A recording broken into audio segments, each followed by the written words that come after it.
मला खुऱ्याचं दुखणे 5 महिन्यापासून.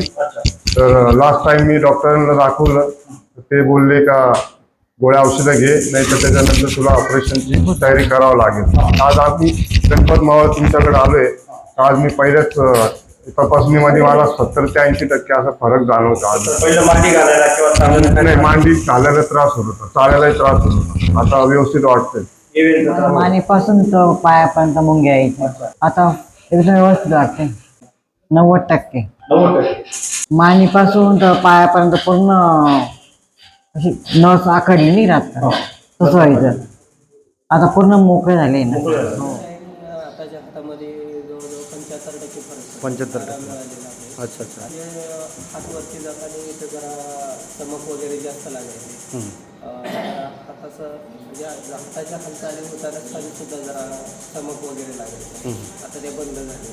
त्याच्यानंतर पाठीवर हात जात नव्हता, ते आता पाठीवर हात जायला लागले. तुम्ही काय काम करताय? मी शिक्षक आहे. शिक्षक. जिल्हा परिषद सांगली या ठिकाणी कार्यरत. मला पायाच्या खुऱ्याचा त्रास होतो. मला उभं राहायला येत नव्हतं. आता जास्त जवळजवळ 75% 75-80% 75-80% आराम करतो.